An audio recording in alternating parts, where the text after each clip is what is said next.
Gencatan senjata diumumkan, tapi rudal masih meluncur. Trump marah besar. Menghentikan pertikaian antara Iran dengan Israel merupakan sebuah kebanggaan tersendiri bagi Trump. Bagaimana tidak? Ia saat ini dikenal dengan sebutan pembawa perdamaian di Timur Tengah. Dikutip dari Sky News, Trump membanggakan dirinya sendiri dengan menyatakan bahwa sebuah kebanggaan bisa menghancurkan kemampuan nuklir Iran. Trump juga mengatakan suatu kehormatan besar bila dirinya bisa menghentikan perang antara Iran dengan Israel. Sebelum terjadinya gencatan senjata, Iran mengatakan telah menembakkan 14 rudal balistik ke Israel pada Selasa pagi. Dikutip dari Tasnim News, Korps Garda Revolusi Islam, IRGC, Iran mengatakan bahwa gelombang ke-22 serangan Iran terhadap Israel sebagai bagian dari Operasi Janji Sejati 3. Dalam gelombang serangan terbaru, pasukan Iran menembakkan 14 rudal untuk menyerang pusat-pusat militer dan logistik Israel di seluruh wilayah Palestina yang diduduki. Dikatakan bahwa Israel melakukan serangan brutal pada Senin malam yang mengakibatkan tewasnya sejumlah warga Iran. Hingga saat ini, sebanyak 600 warga Iran tewas akibat serangan Israel sejak 13 Juni 2025 lalu. Just drop everything you have on them. So I'm not happy with them. I'm not happy with Iran either. But I'm really unhappy if Israel's going out this morning because of one rocket that didn't land, that was shot, perhaps by mistake, that didn't land. Israel dan Iran saling tuding pelanggaran. Pada Selasa pagi, dunia dikejutkan dengan pengumuman mengejutkan dari Donald Trump. Ia menyatakan bahwa gencatan senjata antara Israel dan Iran telah dimulai. Katanya, complete and total caasefire. Namun hanya 15 menit setelah waktu itu, rudal Iran kembali menghantam target di Israel. Serangan terjadi di Beersheba dan Tel Aviv. Media Israel melaporkan korban bertambah, dari 3 menjadi 7 orang dalam hitungan jam. Trump langsung menegur keras Israel. Dalam pernyataannya yang viral, Trump berkata, "Do not drop those bombs. Bring your pilots home, now."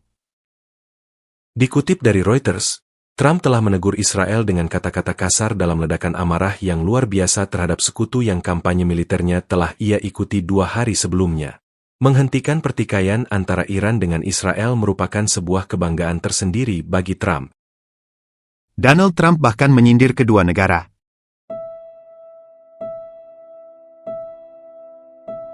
Kerusakan di Israel sangat besar. Media internasional menyebutnya sebagai kehancuran terbesar dalam sejarah Israel. Sumber Al Jazeera menyebut, belum pernah Israel mengalami kehancuran sebesar ini sejak 1948. هذه الصور كما ترونها الآن لآثار الدمار في تل أبيب والتي يعدها مراقبون غير مسبوقة وتحدث لأول مرة منذ إعلان دولة إسرائيل. Israel mengalami kerusakan terbesar dalam sejarah sejak mereka eksis menduduki tanah Palestina. Kalimat itulah yang baru-baru ini diulas oleh media Al Jazeera. Pembawa acara Al Jazeera mengaku terkejut dengan serangan Iran. Menurutnya, kehancuran yang ada di kota-kota Israel saat ini adalah pemandangan yang belum pernah terjadi sebelumnya dan untuk pertama kalinya sejak deklarasi keberadaan Israel. Ya, apa yang kita lihat memang begitu. Banyak gedung-gedung tinggi di Israel mengalami kehancuran total. Bahkan mungkin banyak video yang nggak kita lihat. Saat sebenarnya ada lebih banyak serangan rudal Iran terhadap pusat-pusat vital dan militer vital yang sensitif di Israel tidak dipublikasikan oleh sumber-sumber independen, mengingat sensor militer ketat yang dilakukan di Israel. Banyak target vital Israel dihantam rudal balistik Iran, termasuk pusat militer rahasia. Namun banyak yang tidak diliput media karena sensor ketat pemerintah Israel.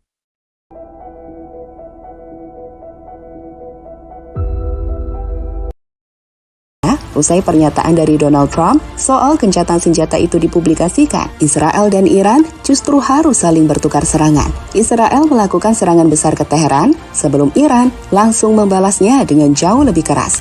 Ya, pukul 7.15 atau 15 menit sejak waktu gencatan senjata seharusnya dimulai, rudal-rudal Iran menyasar kembali Israel. Media Israel mengatakan Iran melanggar gencatan senjata, hal yang sering dilakukan Israel di Gaza. Sekarang lihatlah rudal yang menghantam target.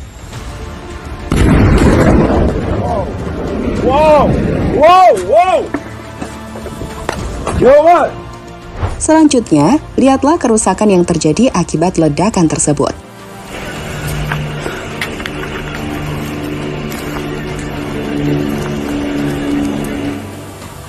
Media Israel mengatakan 3 hingga 4 orang jadi korban akibat serangan Iran saat gencatan dimulai. Iran telah menanggapi serangan Israel dengan rentetan rudal hampir setiap hari ke kota-kota, menewaskan 24 hingga 27 orang dan melukai ribuan lainnya.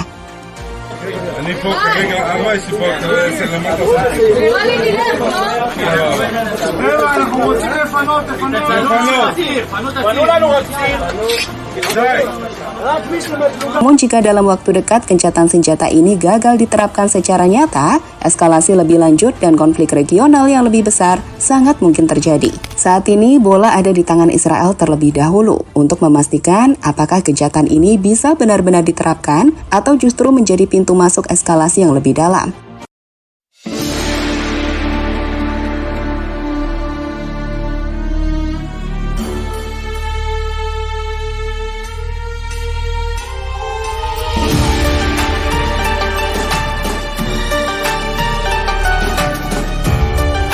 Di sisi lain Iran mencatat lebih dari 600 korban jiwa dan 4.700 luka-luka akibat serangan Israel yang dibantu militer Amerika Serikat.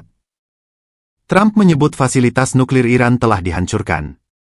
Tapi laporan intelijen menyebut tidak hancur total, hanya tertunda beberapa bulan.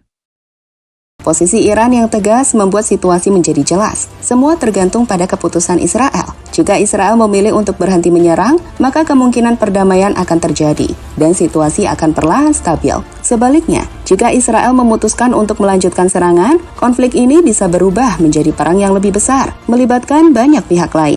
Dalam konflik ini, Iran menyampaikan bahwa sebanyak 610 warga sipil tewas dan lebih dari 4.700 orang terluka di Iran. Israel menyerang Iran pada Jumat, 13 Juni 2025, dengan alasan menghancurkan program nuklir yang dianggap mengancam. Iran membalas dengan menembakkan rudal ke Tel Aviv, Haifa, hingga ke Yerusalem. Israel dikabarkan meminta bantuan AS untuk menggempur 3 fasilitas nuklir Iran, Isfahan, Natanz, dan Fordow, dengan bom penembus tanah, GBU-57, menggunakan pesawat B-2 Spirit. Pada Minggu, 22 Juni 2025, AS menyerang 3 fasilitas nuklir Iran.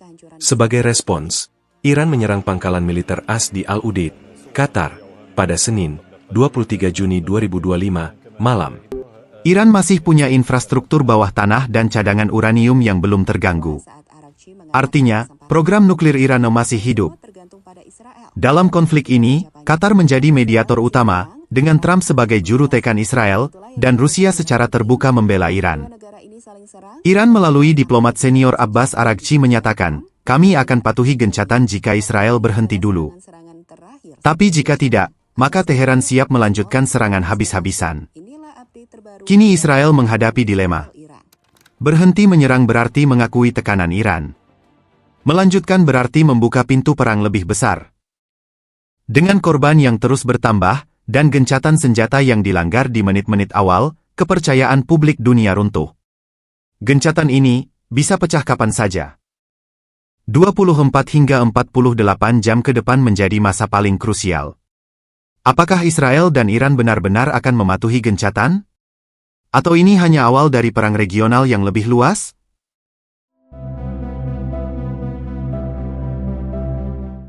Semua mata kini tertuju pada Netanyahu, Trump, dan Ayatollah Khamenei. Apakah mereka akan memadamkan api, atau justru menyalakan perang dunia baru? Jangan lupa klik like, share, dan subscribe. Kami hadirkan info jujur dan terkini dari konflik Timur Tengah yang sedang memanas.